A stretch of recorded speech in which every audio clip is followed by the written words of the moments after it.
Tenemos una pregunta. ¿Cómo fue el nacimiento de Jesucristo? Vamos a orar. Gracias, Señor, te damos por tu palabra, por las bendiciones que nos das y nos vas a dar. Que despiertes cada uno de nuestros corazones para amarte, para oír tu palabra, para creerla y seguirla, para hablar contigo, que quites toda pereza, toda negligencia, que cada persona de esta iglesia tenga el fuerte deseo y responsabilidad de congregarse. Gracias por todo lo que nos has dado, gracias por lo que nos vas a dar, en el nombre de Jesús, amén.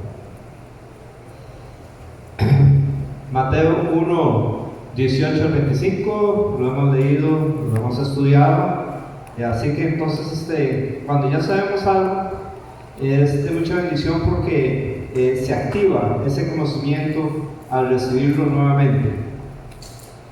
Antes de que Jesús hiciera hombre, tenemos que recordar estas cosas. Ya Él era, como dice Juan 1:1. Juan capítulo 1, versículo 1 dice: en el principio era el Verbo, y el Verbo era con Dios, y el Verbo era Dios. Así que en el principio ya Él era. Hace 2000 años Jesús no empezó a existir. Él siempre ha existido. Por eso le dijo a los judíos: antes de que Abraham fuese, yo soy. Así que Jesucristo no empezó a existir hace 2000 años. Siempre ha existido. Además, en Miqueas 5:2, que es una profecía sobre el lugar donde el Mesías nacería, nos dice así. Vamos a buscar el libro de Miqueas, capítulo 5, versículo 2. Pero tú, Belén Efrata, pequeña para estar entre las familias de Judá, de ti me saldrá el que será Señor en Israel. Y sus salidas son desde el principio, desde los días de la eternidad. Así que Él es eterno, ¿verdad? Sus salidas son desde el principio, desde los días de la eternidad. Aquí se está profetizando el lugar donde nacería el Mesías, que es en Belén. Además, Él tuvo y tiene gloria con el Padre, como dice en Juan capítulo 17, versículo 5. Él está hablando ahí con el Padre.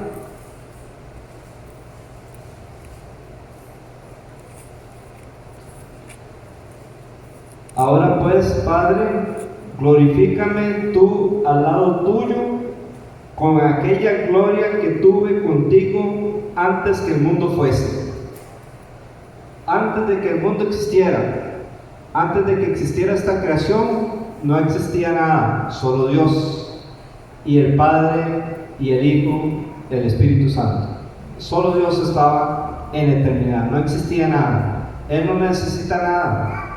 Él no hizo esta creación como algunos dicen, que Él estaba triste, estaba solo, necesitaba compañía, entonces es la creación. No, Él hizo esta creación para su gloria, porque Él es Dios.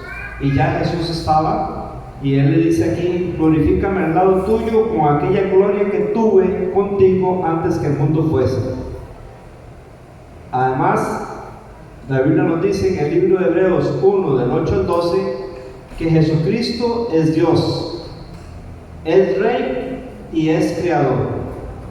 Leemos así, Hebreos capítulo 1. Aquí este es un testimonio que está dando el Padre acerca de Jesucristo, del versículo 8 al 12.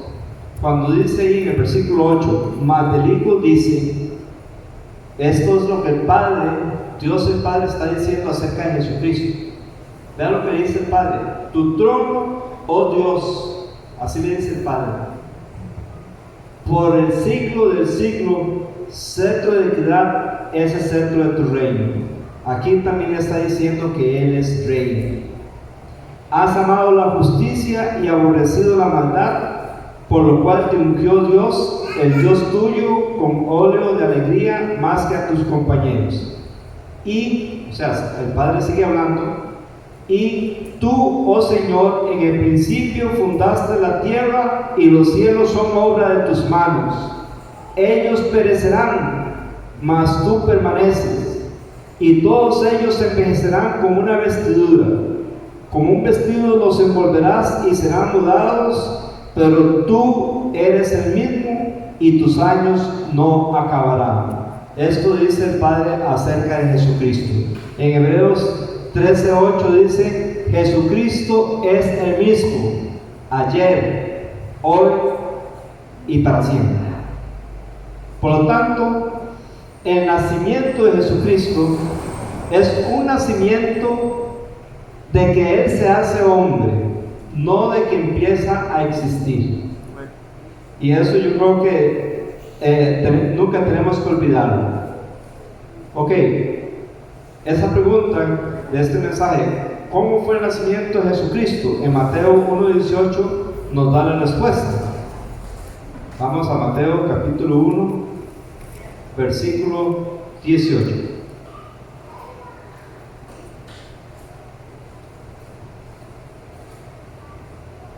El nacimiento de Jesucristo fue así. Estando desposada María, su madre, con José, antes que se juntasen, se halló que había concebido del Espíritu Santo. Muy bien. Su madre concibió del Espíritu Santo. Esto es un milagro. La palabra aquí, desposada, significa comprometida. No significa casada, aunque ese compromiso era tan fuerte casi como el matrimonio, pero todavía no se habían casado. Eso es lo que significa. Ella estaba comprometida con José. Era prácticamente casi un matrimonio, pero no era un matrimonio. Antes de que ellos se juntaran, que era cuando ellos se casaban, ya se juntaban, se veían como esposos, se halló que había concebido del Espíritu Santo. Por lo tanto, José y María no se habían casado, ni mucho menos habían tenido relaciones como esposos. Dios hizo que estas cosas fueran así para que se viera que el nacimiento de Jesús era un nacimiento milagroso, un nacimiento por obra del Espíritu Santo. El Espíritu Santo entonces descendió sobre María e hizo que el Hijo de Dios dejara su trono en el cielo y se hiciera hombre en el vientre de María. Esto es un milagro. Nunca ha acontecido esto solo en esta ocasión. María no conocía varón, aunque estaba comprometida, todavía no estaba realmente casada, y por lo tanto, milagrosamente, el Espíritu Santo hizo que Jesús dejara el cielo y se hiciera hombre en el vientre de María. Ahora, la pregunta es, bueno, ¿Jesús dejó de ser Dios? No. Jesús es Dios, se hizo 100% hombre y siguió siendo 100% Dios.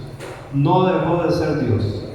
Sí se limitó a un cuerpo como hombre, pero eso fue para entendernos a nosotros, para obedecer al Padre y para poder morir en nuestro lugar. Por lo tanto, seguimos con ese versículo. Dice: José, su marido, como era justo y no quería infamarla, quiso dejarla secretamente. Eso es una buena actitud de parte de José, porque en aquel tiempo, cuando una persona tenía relaciones fuera de matrimonio, el castigo era apedrear a la persona, al hombre y a la mujer. En el caso de María, ella no había tenido relaciones sexuales, pero estaba embarazada. Entonces la gente podía pensar eso. Ahora, José, humanamente hablando, podría tener la excusa de ir y acusarla. José pudo haber tenido una actitud de tal manera que dijera: bueno, no es justo, ella está embarazada, yo no la conozco a ella como esposa, entonces bien, yo puedo acusarla para que la castiguen a ella. Es una buena lección, hermanos, que cuando nosotros tenemos razón, tenemos que tener cuidado. Puede ser que nosotros se nos vaya la mano, o puede ser que no tengamos realmente la razón, nada más que nos parece que tenemos la razón.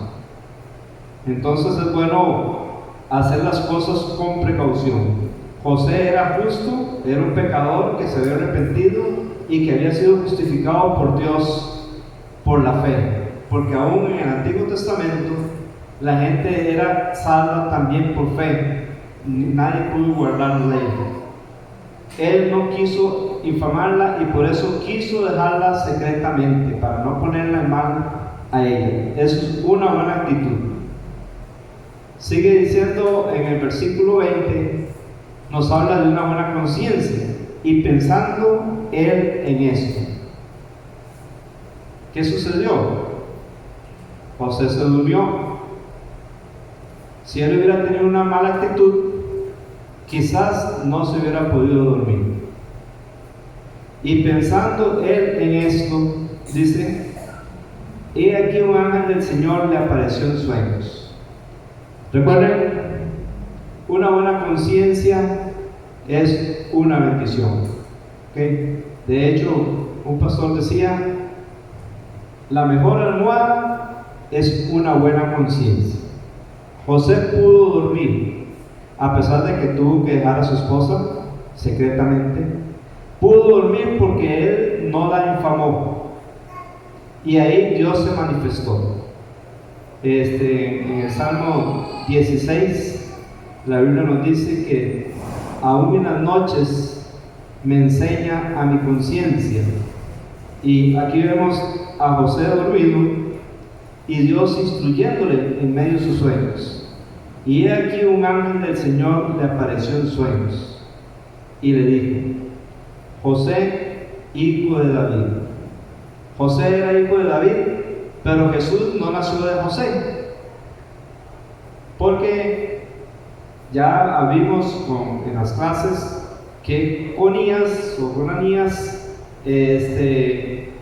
había pecado tanto contra Dios que Dios decía que si fuera un anillo en su mano se lo quitaría. Y Dios le dijo a él que él era un hombre privado de descendencia y que ninguno de sus descendientes se sentaría en el trono de David. Y el descendiente de este rey, Conías, era José. Así que si en ese momento hubieran tenido que escoger un hijo de David para que se sentara en el trono, tendría que ser José. Pero Dios dijo que Conías no tendría ningún descendiente que se sentara en el trono de David. Y José, aunque es un ejemplo, es un hombre justo, no fue como ese antepasado de él, fue como el antepasado más antes de él, que era David, aún Salomón, así era José. Dios lo usó, pero no para que Jesús naciera, porque el nacimiento de Cristo no tiene nada que ver con José, porque Jesús nació del Espíritu Santo en el vientre de María. Entonces, ¿qué tiene que ver José con esto? Bueno, José lo que hace es su representación legal. Vimos que en Lucas aparece otra genealogía que viene de Natán, otro hijo de David. Esa es la genealogía de María. Tanto José como María venían de David, pero Jesús sí nace de María. Nace no por medio de Salomón, que es la descendencia de José, nace por medio de Natán, un hijo de David, y de ahí nace María, y Jesús sí nace en el vientre de María. José, hijo de David, no temas recibir a María tu mujer, porque lo que en ella es engendrado del Espíritu Santo es. Él recibe instrucción, y él explica que, el ángel explica que es del Espíritu Santo esta obra. Nunca más va a pasar algo así, solo en esa ocasión. Dice versículo 21: y dará a luz un hijo, y llamará su nombre Jesús. Ya aprendimos qué significa Jesús. Significa Salvador, porque Él salvará a su pueblo de sus pecados. ¿Ok? Jesús, ella daría a luz un hijo, llamaría su nombre Jesús. En Lucas 1:31, Gabriel le dice a María, y llamará su nombre Jesús. ¿Ok? Veámoslo, vamos a Lucas 1:31.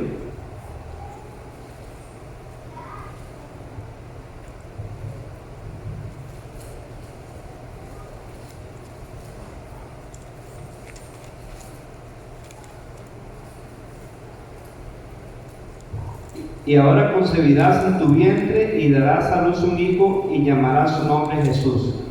Por lo tanto, recordamos que este ángel se llama Gabriel.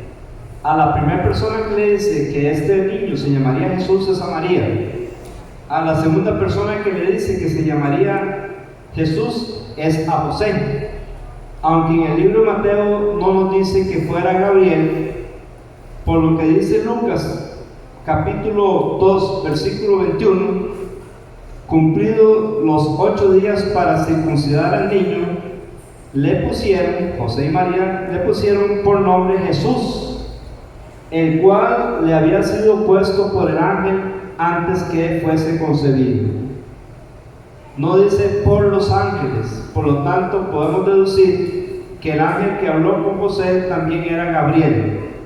Primero le dijo a María que lo llamara Jesús, y ahora le dice a José, y llamará su nombre Jesús, porque Él salvará a su pueblo de sus pecados. ¿A cuál pueblo? A Israel. Jesús vino primero para morir por Israel, para salvar al pueblo de Israel, y en segundo lugar para salvar al mundo, como dice Juan 3:17, porque no envió Dios a su Hijo al mundo para condenar al mundo, sino para que el mundo sea salvo por Él. Así que, primero por los israelitas, segundo por el resto del mundo. Dios no envió a Jesús para condenar al mundo, lo envió para que el mundo sea salvo por Él. Jesús, su nombre significa Salvador, nos salva de la culpa. Somos culpables por el pecado. La sangre de Cristo quita la culpa, quita el pecado y por lo tanto quita la culpa. Recibe el castigo en lugar nuestro, por eso Él es nuestro Salvador, pero además de eso, Él nos da el poder. Nos quita el poder del pecado. ¿Okay? Nos salva de la culpa, nos salva del castigo y nos salva del poder del pecado, porque Cristo en la cruz no solo cargó nuestros pecados, sino que nuestro viejo hombre fue crucificado juntamente con Él para que el cuerpo del pecado sea destruido, a fin de que no sirvamos más al pecado. Con Cristo estoy juntamente crucificado y ya no vivo yo, mas vive Cristo en mí. Por lo tanto, Jesús es un Salvador completo. Nos quita la culpa, nos quita el castigo del pecado y nos quita el poder del pecado. Eso es lo que involucra el nombre Jesús. Él nos da poder cada día para poder vencer, pero también nos perdonó para siempre. Así se cumple lo dicho por el Señor. Vamos a ver ahí versículos 22 y 23, Mateo 1, versículos 22 y 23. Todo esto aconteció para que se cumpliese lo dicho por el Señor por medio del profeta, cuando dijo: He aquí una virgen concebirá y dará a luz un hijo, y llamará su nombre Emmanuel, que traducido es Dios con nosotros. Esa profecía se cumple en Isaías 7:14. El Señor mismo nos dará señal: he aquí que una virgen concebirá y dará a luz un hijo y llamará su nombre Emmanuel. 700 años antes de que esto ocurriera, Dios ya lo había dicho que iba a ocurrir a través de Isaías. Todo eso que aconteció en ese momento era para que se cumpliera esa escritura, lo cual nos recuerda que la palabra de Dios se cumple y tenemos que confiar en sus promesas. Tenemos que confiar que Él no nos va a dejar ni nos va a desamparar y que va a cumplir su propósito en nosotros, porque su palabra se cumple, como lo vemos aquí. José cumple la dirección del ángel en el versículo 24. Y despertando José del sueño, hizo como el ángel del Señor le había mandado y recibió a su mujer. Cuando Dios nos muestra algo claramente, igual nosotros tenemos que obedecerlo. No tenemos que darle largas, no tenemos que poner excusas, tenemos que obedecerlo cuando algo claramente Él nos lo dice en su palabra. No estoy hablando de una mala interpretación de la Biblia, que como aquel un hombre que iba con su hijo, pensando él que según Dios le estaba diciendo que sacrificara a su hijo. Eso es una locura, eso no es Dios. Dios hizo solo una vez esto con Abraham y al final no permitió que lo sacrificara, y Él prohíbe eso. Estoy hablando de los mandamientos claros del Señor para nosotros. Por ejemplo, 1, dar gracias en todo. ¿Usted está dando gracias a Dios? Esta es la voluntad de Dios para con vosotros en Cristo Jesús. Me siento mal, dele gracias a Dios. Pero es que me siento mal, no excusas, haga como José, obedezca, créale al Señor, alabe al Señor, dele gracias. Dice en el versículo 25, pero no la conoció, eso es, no la conoció como esposa, hasta que dio a luz a su hijo primogénito. Después que dio a luz a su hijo primogénito, entonces ya la conoció, vivió con ella como esposa. Primogénito significa el primer hijo. Si Jesús hubiera sido el único hijo de María, entonces diría, y dio a luz a su hijo unigénito. Pero Jesús no es el unigénito de María, es el primogénito, es el primer hijo. Luego tuvo otros hijos y tuvo hermanas también. José y María tuvieron hijos y tuvieron hijas. Jesús es el unigénito hijo de Dios, eso sí, porque es el único hijo de Dios, pero el primogénito de María. Y le puso por nombre Jesús, otra vez, obediencia, tal como el ángel les había dicho. Muy bien, ellos obedecen. Quiero que notemos una cosa. Vemos aquí un grupo de obediencias. Primero, María, dispuesta aún a perder su reputación, permitió quedar embarazada sin conocer varón por obra del Espíritu Santo, pero los hombres tal vez no comprendían eso, pero ella le dijo, hágase con tu sierva conforme a tu palabra. Obediencia. Vemos a José con buena actitud, aunque no entendía, pero ya cuando Dios le aclara las cosas, él toma a María por mujer y no la conoce hasta después de que da luz a su hijo primogénito. No solo eso, vemos al ángel que hace el mandato de Dios, le lleva el mensaje a María primero, luego se lo lleva a José. Ellos están dispuestos, nada más esperando la orden de Dios, y rápido, como el fuego, ellos corren a cumplir los decretos del Señor. Vemos al profeta Isaías, que lo dijo hace 700 años antes de que Cristo naciera. Vemos que él obedeció compartiendo ese mensaje. Aquí el ángel repite esa profecía que se cumplió. Además, sobre todo vemos a Jesús. Sacrificio y holocausto no quisiste, dice en el libro de Hebreos, hablando del Salmo 40. Mas me preparaste cuerpo. He aquí, oh Dios, vengo para hacer tu voluntad. El hacer tu voluntad me ha agradado. Vengo a hacer tu voluntad como en el rollo del libro está escrito de mí. Jesús se dispuso a tomar un cuerpo, a vivir santamente y luego a darle el verdadero sacrificio a Dios. Ya no los del Antiguo Testamento, holocaustos y sacrificios allá en el altar de bronce. No, ya eso ya no le agradaba a Dios. Ahora Dios le preparó un cuerpo a su hijo, se hizo hombre y dio su vida. Y él le dijo en el Getsemaní, no se haga como yo, sino como tú. en esa voluntad de Jesús, en estar dispuesto a lo que el Padre quería. En esa voluntad somos santificados todos nosotros, porque en esa voluntad Él murió en la cruz de Calvario por nosotros, y así Él nos santifica, nos hace obedientes. Esto continúa.